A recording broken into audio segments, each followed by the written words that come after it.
Now, typically on this platform, I post biblical content. I don't really brush up on the politics all too much. But this is something that has been on my mind for a minute there.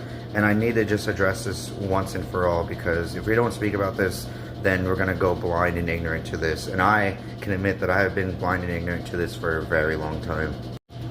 I genuinely 100% believe that Mossad, the Israeli government, had something to do with the murder, the assassination of Charlie Kirk. The essence of it.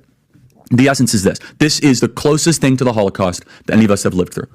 But the fact is now Bibi and the Israeli hard-right government has a mandate.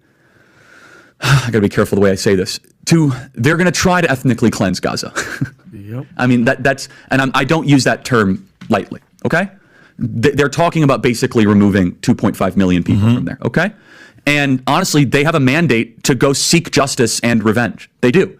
This idea that they need to have a truce or a peace treaty, that's morally crap after you see women and children be burned alive and dragged to the streets. But there are some serious questions here, Patrick. And let me tell you, my pattern recognition over the last 5 years has become pretty sharp. COVID, Maui fires, Epstein. When I see a story and it doesn't click, our guts are usually right. Yeah, this one's very weird. They're live streaming the killing of Jews. Did somebody in the government say, stand down? That is a legitimate, non-conspiracy question. The whole country is the IDF.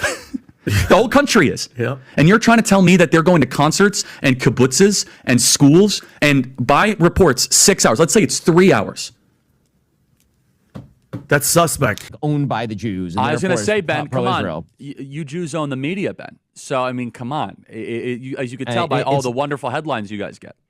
Well, I mean, dude, the accusation that we own the media has not prevented, the Daily Wire from employing people who radically disagree with me on all of these matters. I mean, I don't agree with Matt Walsh on foreign policy. Matt obviously is a major host over at Daily Wire, and that's just my shop. And I'm overtly pro-Israel. Right? I mean, I'm not making any bones about this. I'm a Jew and I'm a Zionist. I'm not going to pretend that. Now, it is no secret that Turning Point USA is being funded by the Israeli government. There's public record of this. And Charlie Kirk has always taken a very, very pro-Israel stance unapologetically in his debates, in interviews.